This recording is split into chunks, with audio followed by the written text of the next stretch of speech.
कल्पना कीजिए एक बिल्कुल खाली सफेद कमरे की। कोई दीवारें नहीं हैं, कोई दिशा नहीं है, बस एक अंतहीन सफेद जगह। सुनने में तो किसी साइंस फिक्शन फिल्म का सीन लग रहा है। हाँ, बिल्कुल वैसा ही। अब अगर कोई इस कमरे में खड़ा हो और उसे अपनी सटीक लोकेशन किसी और को बतानी हो, तो वो कैसे बताएगा? ये एक ऐसी पहेली है जिसने सदियों पहले महान गणितज्ञ रेने डिस्कार्टेस को भी उलझा दिया था। ओ, वो मक्खी वाली कहानी है ना। एग्जैक्टली। कहानी कुछ यूं है कि वो एक दिन अपने बिस्तर पर लेटे हुए छत पर एक मक्खी को रेंगते हुए देख रहे थे। अचानक उनके दिमाग में एक विचार आया। अगर उन्हें उस मक्खी की सटीक लोकेशन बतानी हो तो उन्हें सिर्फ 2 नंबर चाहिए। मतलब कमरे की बाईं दीवार से मक्खी की दूरी और सामने वाली दीवार से उसकी दूरी। बिल्कुल। और बस उसी एक पल में कोऑर्डिनेट ज्योमेट्री यानी निर्देशांक ज्यामिति का जन्म हो गया। आज के इस डीप डाइव में हम इसी विषय की गहराइयों में उतरने वाले हैं। ये सच में बहुत दिलचस्प है। हमारे पास कक्षा 10वीं के कोऑर्डिनेट ज्योमेट्री के मास्टर क्लास नोट्स हैं। और ये नोट्स सिर्फ परीक्षा पास करने के लिए नहीं है। ये हमें बताएंगे कि हमारे फोन का जीपीएस या टच स्क्रीन असल में काम कैसे करता है। बिल्कुल। और एक टीचर होने के नाते मैं हमेशा अपनी क्लास में कहती हूँ कि ज्यामिति या ज्योमेट्री का मतलब सिर्फ प्रकार, स्केल और कागज पर आकृतियां बनाना नहीं है। अक्सर बच्चों को लगता है कि ज्योमेट्री मतलब बहुत सारी ड्राइंग करनी पड़ेगी, हाँ, ज्योमेट्री बॉक्स के बिना तो ज्योमेट्री की कल्पना ही नहीं होती। है ना। लेकिन कोऑर्डिनेट ज्योमेट्री एक अलग ही तरह का जादू है। यहाँ अलजेब्रा और ज्योमेट्री हाथ मिलाते हैं। हम बिना कोई आकृति बनाए सिर्फ नंबर्स और कुछ बहुत ही लॉजिकल फॉर्मूलों की मदद से बड़ी बड़ी ज्यामितीय पहेलियां सुलझा सकते हैं। तो चलिए आज इन नोट्स के हर एक कॉन्सेप्ट को डिकोड करते हैं। शुरुआत करते हैं इस पूरे सिस्टम की नींव से, जिसे कार्तीय तल या कार्टीशियन सिस्टम कहा जाता है। इसे समझने के लिए हम किसी सिनेमा हॉल का उदाहरण ले सकते हैं। हाँ, सिनेमा हॉल में अपनी सीट खोजने के लिए हमें क्या चाहिए होता है? बस 2 चीजें, लाइन का नंबर और सीट का नंबर। एग्जैक्टली। कार्टेशियन सिस्टम भी बिल्कुल ऐसा ही एक ग्रिड है। इसमें 2 रेखाएं होती हैं जो एक दूसरे को 90 डिग्री पर काटती हैं। मतलब एक प्लस के निशान की तरह। हाँ, बिल्कुल। एक लेटी हुई रेखा होती है जिसे एक्स अक्ष या एक्स एक्सिस कहते हैं, और एक खड़ी रेखा होती है जिसे वाई एक्सिस कहते हैं। और जहां ये दोनों रेखाएं बिल्कुल बीच में चौराहे की तरह टकराती हैं, उसे मूल बिंदु या ओरिजिन कहते हैं। और इसके निर्देशांक या कोऑर्डिनेट्स 0,0 होते हैं, राइट? एकदम सही। और अगर मैं एग्जाम्स के नजरिए से बात करूं, तो यहाँ एक बहुत ही इंपॉर्टेंट टेक्निकल बात छुपी है। एक्स एक्सिस को ज्योमेट्री की भाषा में भुज या अंग्रेजी में एब्सिसा भी कहा जाता है। एब्सिसा, ये तो काफी भारी भरकम शब्द लग रहा है। हाँ, सुनने में थोड़ा डरावना है। और उसी तरह वाई एक्सिस को कोटि या ऑर्डिनेट कहा जाता है। अक्सर बोर्ड एग्जाम्स के एमसीक्यू सेक्शन में ये सीधे पूछ लिया जाता है कि किसी पॉइंट का एब्सिसा क्या है। मतलब अगर पॉइंट P x, y है तो x उसका एब्सिसा है और y उसका ऑर्डिनेट। बिल्कुल। और इसका नियम बहुत सख्त है, कोई समझौता नहीं हो सकता। हमेशा पहले x की वैल्यू आएगी और उसके बाद ही y की वैल्यू आएगी। जैसे अल्फाबेट्स में x पहले आता है और y बाद में। ये याद रखने का बढ़िया तरीका है। जब ये 2 रेखाएं x और y एक दूसरे को काटती हैं तो पूरा ग्राफ पेपर 4 बराबर हिस्सों में बट जाता है। इन हिस्सों को क्वाड्रेंट्स या चतुर्थांश कहते हैं ना? हाँ, और इन चारों क्वाड्रेंट्स को पहचानने का एक बहुत ही लॉजिकल तरीका है। पहला क्वाड्रेंट ऊपर दाईं ओर होता है, जहां x और y दोनों पॉजिटिव होते हैं, मतलब प्लस कॉमा प्लस। अच्छा। और फिर हम घड़ी की उल्टी दिशा में यानी एंटी क्लॉकवाइज चलते हैं। एग्जैक्टली। तो दूसरा क्वाड्रेंट ऊपर बाईं ओर आता है। यहाँ x नेगेटिव हो जाता है लेकिन y पॉजिटिव रहता है, मतलब माइनस कॉमा प्लस। और तीसरा क्वाड्रेंट नीचे बाईं ओर होगा, जहां दोनों ही नेगेटिव होते हैं, माइनस कॉमा माइनस। सही पकड़ा। और आखिर में चौथा क्वाड्रेंट नीचे दाईं ओर होता है, जहां x पॉजिटिव और y नेगेटिव होता है, प्लस कॉमा माइनस। चलिए इसे नोट्स के एक बहुत ही बढ़िया सवाल से समझते हैं। सवाल है, पॉइंट -3,2 किस क्वाड्रेंट में होगा? अब यहाँ किसी को ग्राफ पेपर पर लाइनें खींचने की जरूरत नहीं है। हाँ, बस ये देखना है कि x नेगेटिव है मतलब -3 और y पॉजिटिव है मतलब +2। तो दिमाग में उस क्रॉस की कल्पना करने पर तुरंत समझ आ जाता है कि ये बाईं तरफ ऊपर का हिस्सा है। बिल्कुल सही, यानी सेकेंड क्वाड्रेंट। लोकेशन खोजना तो आसान हो गया, लेकिन असली चुनौती तब आती है जब इस ग्रिड पर दो अलग-अलग पॉइंट्स हों और हमें उनके बीच की दूरी पता करनी हो। यहीं पर वो मशहूर डिस्टेंस फॉर्मूला या दूरी सूत्र आता है।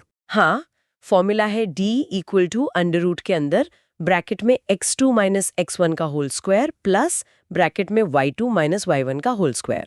बाप रे, सच बताऊं तो ये फॉर्मूला पहली नजर में किसी एलियन कोड जैसा लगता है। क्या एग्जाम के प्रेशर में इस लंबे चौड़े अंडर रूट और इतने सारे ब्रैकेट्स को रटना मुश्किल नहीं है? मैं क्लास में अक्सर बच्चों को यही समझाती हूँ कि इसे रटने की बिल्कुल जरूरत नहीं है। अगर कोई इसके पीछे का लॉजिक समझे तो ये हमारा पुराना जाना पहचाना पाइथागोरस थ्योरम ही है। Wait, Pythagoras? वो कैसे? देखिए, अगर दो पॉइंट्स के बीच एक तिरछी रेखा खींची जाए और हम उसे एक राइट एंगल्ड ट्रायंगल का हाइपोटेन्यूज यानी कर्ण मान लें तो क्या होगा? अच्छा, तो उस ट्रायंगल का बेस या आधार जो होगा वो असल में दोनों x कोऑर्डिनेट्स का अंतर होगा, मतलब x2 माइनस x1। एग्जैक्टली और उसका लंब यानी परपेंडिकुलर दोनों y कोऑर्डिनेट्स का अंतर होगा, y2 माइनस y1। और पाइथागोरस का नियम क्या कहता है? बेस का स्क्वायर और परपेंडिकुलर का स्क्वायर जोड़ दो और उसका अंडर रूट ले लो तो हाइपोटेन्यूज निकल आता है। दूरी सूत्र बस यही तो कर रहा है। क्या बात है! इस तरह से देखने पर ये रटने वाली चीज नहीं बल्कि एक एकदम लॉजिकल स्टेप बन जाता है। इसे मास्टर क्लास नोट्स के एक उदाहरण से विजुलाइज करते हैं। हमारे पास दो पॉइंट है, पॉइंट P है 2,6 और पॉइंट Q है 8,3। चलिए इसे बिना पेन पेपर के हल करने की कोशिश करते हैं। लंबे लंबे इक्वेशंस को भूल जाइए, बस स्टेप्स पर ध्यान देते हैं। सबसे पहले x का अंतर निकालते हैं। 8 में से 2 गए, बचे 6। और 6 का स्क्वायर किया तो आया 36। बिल्कुल। अब y का अंतर 3 में से 6 गए तो बचे -3। अब यहाँ ध्यान देने वाली बात यह है कि -3 का स्क्वायर भी +9 ही होता है। हाँ, क्योंकि माइनस और माइनस को गुणा करने पर वो प्लस हो जाते हैं। सही। तो अब हमारे पास बेस का स्क्वायर है 36 और परपेंडिकुलर का स्क्वायर है 9। दोनों को जोड़ दिया तो बन गया 45 और अंत में इस 45 का अंडर रूट ले लिया। तो हमारी दूरी आ गई अंडर रूट 45, जिसे थोड़ा और सिंप्लीफाई करके हम 3 अंडर रूट 5 भी लिख सकते हैं। एकदम परफेक्ट। बोर्ड एग्जाम्स में स्टेप बाय स्टेप ऐसे ही हल करना होता है। ये तो बहुत सीधा तरीका है। और अगर इन दोनों पॉइंट्स में से कोई एक पॉइंट ओरिजिन हो, मतलब 0,0, तो काम और भी आसान हो जाता है ना? अरे वो तो मानो एक शॉर्टकट का खजाना है। चूंकि 1.0 है तो हमें कुछ भी माइनस करने की जरूरत ही नहीं पड़ती। हम सीधे अंडर रूट के अंदर x² + y² का इस्तेमाल कर सकते हैं। मतलब अगर पॉइंट P -6,8 की ओरिजिन से दूरी निकालनी हो तो बस -6 का स्क्वायर हुआ 36 और 8 का स्क्वायर हुआ 64। दोनों को जोड़ा तो 100 बन गया और 100 का अंडर रूट होता है 10। मतलब दूरी आ गई 10 यूनिट्स। इसके लिए तो पेन उठाने की भी जरूरत नहीं है। सच में दूरी निकालना तो हमने सीख लिया, लेकिन क्या हो अगर हमें उस रास्ते के ठीक बीचों बीच किसी से मिलना हो? या मान लीजिए रास्ते के 1/3 हिस्से पर कोई रेस्टोरेंट खोजना हो। हाँ, यहीं पर गणित हमें रेखाओं को अपने मनचाहे हिस्सों में तोड़ने की ताकत देता है। और नोट्स का अगला सेक्शन इसी बारे में है, विभाजन सूत्र या सेक्शन फॉर्मूला। सही कहा। जब हमें किसी लाइन को एक खास रेशियो या अनुपात में बांटना होता है, जैसे m1:m2 में, तो सेक्शन फॉर्मूला काम आता है। इसका फॉर्मूला भी काफी बड़ा दिखता है।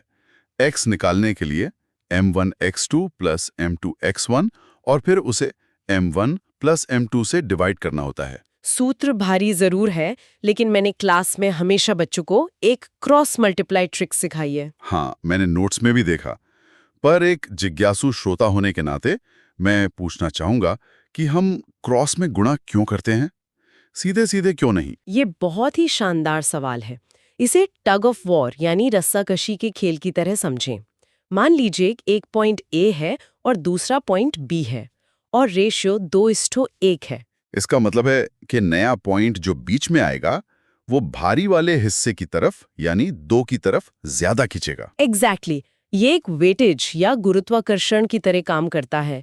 इसलिए बैलेंस बनाने के लिए हम रेशियो के पहले हिस्से यानी m1 को दूसरे पॉइंट x2 के साथ क्रॉस मल्टीप्लाई करते हैं और रेशियो के दूसरे हिस्से m2 को पहले पॉइंट x1 के साथ। ये रस्साकशी वाला उदाहरण इसे बिल्कुल साफ कर देता है।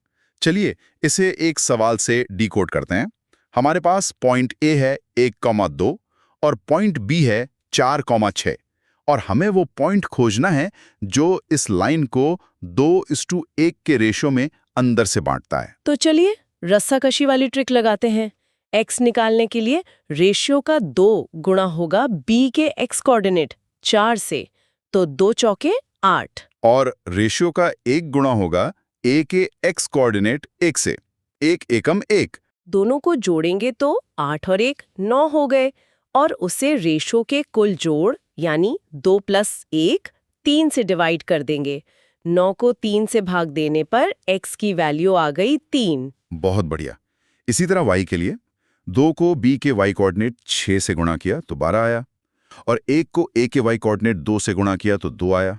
दोनों को जोड़ा तो 14 हुआ और 3 से डिवाइड किया तो 14/3 हो गया। तो हमारी सटीक लोकेशन आ गई 3,14/3। कमाल है। और नोट्स ने ये भी लिखा है कि अगर बाह्य विभाजन या एक्सटर्नल डिवीजन हो तो फॉर्मूले में बस प्लस की जगह माइनस लग जाता है। हाँ, कॉम्पिटिटिव एग्जाम्स के लिए बस ये छोटा सा चेंज याद रखना होता है। ये तो हो गया किसी भी रेशियो में बांटना, लेकिन इससे जुड़ा जो मिड पॉइंट या मध्य बिंदु का फॉर्मूला है वो मुझे सबसे ज्यादा हैरान करता है। जब रेशियो 1:1 हो तो क्या सच में ये मेंटल मैथ जितना आसान हो जाता है? 100%।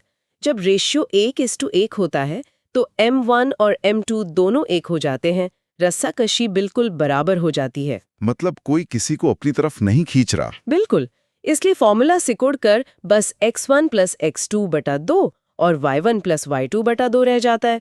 मतलब बस दोनों सिरों को जोड़ो और आधा कर दो। जैसे अगर पॉइंट ए 2,4 है और पॉइंट बी -2,-4 है तो x को जोड़ें, 2 और -2 मिलकर 0 हो गए, आधा किया तो 0। y को जोड़ें, 4 और -4 भी 0 हो गए, आधा किया तो 0। उत्तर आ गया 0,0। बिना किसी कैलकुलेशन के। और इसी तरह अगर किसी ट्रायंगल का सेंट्रॉइड या केंद्रक निकालना हो जो ट्रायंगल का बिल्कुल मध्य बिंदु होता है, तो वहां बस तीनों x को जोड़ के 3 से डिवाइड करना होता है और तीनों y को जोड़कर 3 से डिवाइड करना होता है। सच में गणित बहुत खूबसूरत है। अब तक हमने पॉइंट्स की लोकेशन और दूरियों पर बात की, लेकिन जब ये पॉइंट्स आपस में जुड़ते हैं तो शेप्स या आकृतियां बनती हैं। और यहीं पर इस चैप्टर का सबसे रोमांचक हिस्सा आता है, जहां ज्योमेट्री और अलजेब्रा एक हो जाते हैं। सबसे पहले बात करते हैं संरेखीय बिंदु यानी कोलिनियर पॉइंट्स की। इसका मतलब है जब 3 पॉइंट ए, बी और सी बिल्कुल एक ही सीधी लाइन में हो। इसे साबित करने का सबसे कॉमन तरीका दूरी सूत्र है। अगर 3 पॉइंट एक ही रेखा में हैं, तो पहले ए से बी की दूरी निकालें, फिर बी से सी की दूरी निकालें। इन दोनों का जोड़ पहले पॉइंट ए से आखिरी पॉइंट सी की कुल दूरी के बिल्कुल बराबर होना चाहिए। मतलब AB + BC = AC। यहाँ मैं थोड़ा असहमति जताना चाहूंगा। अगर कोई ध्यान से सोचे तो क्या ये तरीका बहुत लंबा नहीं है? 3 अलग-अलग दूरियां निकालना, वो भी बड़े-बड़े अंडर रूट के साथ। तो आपके दिमाग में क्या ऑल्टरनेटिव है? अगर हम ये चेक कर लें कि उन 3 पॉइंट्स से बनने वाले ट्रायंगल का एरिया यानी क्षेत्रफल 0 है, तो क्या वो ज्यादा तेज तरीका नहीं होगा? आखिरकार एक सीधी लाइन कोई ट्रायंगल तो बना ही नहीं सकते। आपका लॉजिक बिल्कुल परफेक्ट है और कॉम्पिटिटिव एग्जाम्स में एरिया 0 वाला तरीका ही तेज होता है। लेकिन यहाँ हमें बोर्ड एग्जाम्स के पैटर्न को समझना होगा। कई बार पेपर में साफ साफ लिखा होता है कि दूरी सूत्र का उपयोग करके साबित करें कि ये बिंदु संरेखीय हैं। ओह, तो ये एक ट्रैप है। बिल्कुल। अगर सवाल में ऐसा लिखा है और किसी बच्चे ने एरिया 0 वाला तरीका लगा दिया, तो सही जवाब होने के बावजूद उसे 0 नंबर मिलेंगे। इसलिए AB + BC = AC वाले तरीके पर महारत हासिल करना बहुत जरूरी है। ये बहुत ही वैल्यूबल टिप है। शॉर्टकट के चक्कर में नंबर कट सकते हैं। नोट्स में शेप्स पहचानने के लिए भी एक कमाल का तरीका दिया है। मुझे ये किसी क्राइम सीन इन्वेस्टिगेशन या DNA टेस्ट जैसा लगा। हाँ, DNA टेस्ट। ये एनालॉजी एकदम सटीक है। हम सिर्फ भुजाओं की लंबाई का टेस्ट करते हैं। आप आकृति को देख नहीं सकते, आप बस दूरियों से पता लगाते हैं कि वो कौन सा शेप है। जैसे अगर दूरी सूत्र लगाने पर किसी ट्रायंगल की 2 साइड्स की लंबाई सेम आती है, तो वो आइसोसेलेस या समद्विबाहु ट्रायंगल है। और अगर तीनों साइड सेम आती हैं, तो वो इक्विलैटरल यानी समबाहु ट्रायंगल है। चलिए एक बोर्ड लेवल का उदाहरण देखते हैं। हमें 3 पॉइंट्स दिए गए हैं, 5,-2, 6,4 और 7,-2। और हमें जांचना है कि ये कौन सा ट्रायंगल है। तो जब हम दूरी सूत्र से AB की दूरी निकालते हैं तो वो अंडर रूट के अंदर 1 + 36 मतलब अंडर रूट 37 आती है। फिर हम BC की दूरी निकालते हैं, वो भी अंडर रूट 37 आती है। चूंकि डीएनए टेस्ट में दो साइड्स बिल्कुल एक जैसी निकल आई, तो पक्का हो गया कि ये एक आइसोसेलेस ट्रायंगल है। बिल्कुल। लेकिन असली सस्पेंस तो क्वाड्रिलैटरल्स यानी चतुर्भुज में आता है। जैसे पैरेललोग्राम में आमने सामने की साइड सेम होती हैं। लेकिन सबसे बड़ा धोखा जो अक्सर बच्चों के साथ होता है वो स्क्वायर और रोम्बस के बीच होता है। मतलब वर्ग और समचतुर्भुज के बीच दोनों में ही चारों साइड्स बराबर होती हैं, है ना? तो कोई कैसे पहचानेगा कि ये स्क्वायर है या रोम्बस? यहीं पर डीएनए टेस्ट का दूसरा चरण काम आता है, विकर्णों यानी डायगोनल्स की जांच। चारों साइड्स बराबर होने के बाद आपको उस शेप के दोनों डायगोनल्स की लंबाई भी निकालनी होगी। अच्छा, मतलब क्रॉस वाली दूरी। हाँ, अगर दोनों डायगोनल्स भी एक दूसरे के बराबर आ जाएं, तो वो बिल्कुल सीधा साधा स्क्वायर है। लेकिन अगर चारों साइड्स बराबर हों पर डायगोनल्स बराबर ना हो, मतलब एक लंबा और एक छोटा हो, तो वो रोम्बस है। बच्चे अक्सर जल्दबाजी में सिर्फ साइड्स चेक करते हैं और डायगोनल्स चेक करना भूल जाते हैं। ये सच में नंबर बचाने वाली बात है। अब हम इस मास्टर क्लास के सबसे एडवांस्ड हिस्से की ओर बढ़ते हैं। यहाँ समदूरस्थ बिंदु यानी इक्विडिस्टेंट पॉइंट्स और पिछले सालों के कुछ ट्रिकी क्वेश्चंस दिए गए हैं। इक्विडिस्टेंट का मतलब है एक ऐसा पॉइंट P जो दो अन्य पॉइंट्स A और B से बिल्कुल बराबर दूरी पर हो। गणित की भाषा में इसका मतलब है PA = PB। लेकिन जैसा कि हमने पहले देखा, दूरी सूत्र में एक बड़ा सा अंडर रूट होता है। पीए और पीबी दोनों तरफ अंडर रूट रखकर कैलकुलेशन करना तो किसी बुरे सपने जैसा होगा। और इसीलिए इससे बचने का सबसे बेहतरीन तरीका ये है कि शुरुआत में ही इक्वेशन के दोनों तरफ स्क्वायर कर दिया जाए, यानी PA² = PB²। इस PA² = PB² वाली ट्रिक पर मैं थोड़ा रुकना चाहूंगा, क्योंकि जब हम दोनों तरफ स्क्वायर करते हैं तो जादू ये होता है कि अंडर रूट तो हट ही जाता है, साथ ही जब हम ब्रैकेट्स खोलते हैं तो दोनों तरफ का x² या y² भी आपस में कट जाता है। एकदम सही। वो डरावना इक्वेशन एक बहुत ही आसान सी लाइन में बदल जाता है। नोट्स के एक बेहतरीन उदाहरण से इसे डिकोड करते हैं। सवाल है, y एक्सिस पर वो पॉइंट खोजिए जो A 2,4 और B 4,8 से इक्विडिस्टेंट हो। तो सबसे पहली बात जो दिमाग में आनी चाहिए वो ये है कि अगर कोई पॉइंट y एक्सिस पर है तो उसका x कोऑर्डिनेट हमेशा 0 होगा। बिल्कुल। तो हम उस रहस्यमयी पॉइंट P को 0, y मान सकते हैं। अब हम PA² = PB² का जादू चलाएंगे। ACP की दूरी का स्क्वायर होगा 0 - 2 का होल स्क्वायर प्लस y - 4 का होल स्क्वायर। और B से P की दूरी का स्क्वायर होगा 0 - 4 का होल स्क्वायर प्लस y - 8 का होल स्क्वायर। इसे थोड़ा खोलने पर मिलता है 4 + y² - 8y + 16 बराबर 16 + y² - 16y + 64। अब यहाँ वो जादू होता है जिसकी आपने बात की। दोनों तरफ का y² आपस में कैंसिल हो जाता है। जब हम y वाले टर्म्स को एक तरफ करते हैं तो हमें मिलता है 8y = 60, जिसे हल करने पर y की वैल्यू 7.5 यानी 7.5 आती है। तो वो पॉइंट होगा 0,7.5। बिल्कुल। और बोर्ड एग्जाम्स में ये सवाल बहुत बार पूछा गया है। एक और कमाल की K:1 ट्रिक इन नोट्स में दी गई है। अक्सर सवाल आता है कि कोई लाइन किसी दिए गए रेखाखंड को किस रेशो में बांटती है। आमतौर पर इसे M1:M2 मानकर हल किया जाता है। क्या यह तरीका बहुत लंबा और उबाऊ नहीं है? बहुत ज्यादा। M1:M2 मानने का मतलब है कि आप एक ही इक्वेशन में दो अननोन चीजें खोज रहे हैं। ये काफी कॉम्प्लिकेटेड हो जाता है। तो इसका शॉर्टकट क्या है? मैं हमेशा सजेस्ट करती हूँ कि रेशो को हमेशा K:1 मान लेना चाहिए। ऐसा करने से M1 की जगह K आ जाता है और M2 की जगह 1। अब आपको सिर्फ एक ही वेरिएबल यानी K खोजना है। अरे वाह! मतलब अगर सवाल है कि y एक्सिस किसी लाइन को किस रेशो में बांटता है, तो हमें पता है कि y एक्सिस पर x 0 होता है। एग्जैक्टली। हम बस सेक्शन फॉर्मूले में x की जगह 0 रखेंगे और रेशियो K:1 लगाएंगे। हल करने पर सीधे K की वैल्यू आ जाएगी, जो हमारा उत्तर होगा। ये ट्रिक एग्जाम में काफी समय बचा सकती है। समय बचाने की बात हो ही रही है तो PYQ यानी पिछले साल के प्रश्न सेक्शन में एक पैरेललोग्राम का सवाल है जो देखने में बहुत खतरनाक लगता है। वो ABCD वाला सवाल। हाँ, A 6,1, B 8,2, C 9,4 और D P,3 एक पैरेललोग्राम के वर्टिसेस हैं। इसमें P का मान निकालना है। अगर कोई इसमें चारों तरफ दूरी सूत्र लगाने बैठ जाए तो आधा समय तो इसी सवाल में निकल जाएगा। और यही वो जगह है जहां कॉन्सेप्ट की ताकत काम आती है। दूरी सूत्र के बजाय यहाँ पैरेललोग्राम की एक खास प्रॉपर्टी का इस्तेमाल करना चाहिए कि इसके डायगोनल्स एक दूसरे को समद्विभाजित करते हैं, यानी बाइसेक्ट करते हैं। इसका मतलब है कि दोनों डायगोनल्स का जो मिड पॉइंट होगा वो बिल्कुल एक ही जगह पर होगा। बिल्कुल। हम सिर्फ एक्स कोऑर्डिनेट पर ध्यान देते हैं। डायगोनल AC का मिड पॉइंट होगा 6 + 9/2, यानी 15/2। और डायगोनल BD का मिड पॉइंट होगा 8 + P/2। चूंकि दोनों मिड पॉइंट्स एक ही हैं, हम दोनों को बराबर रख देते हैं। 15/2 = 8 + P/2। दोनों तरफ नीचे के 2 कट जाएंगे, बचा 15 = 8 + P। जिसका सीधा सा मतलब है P = 7। वाह!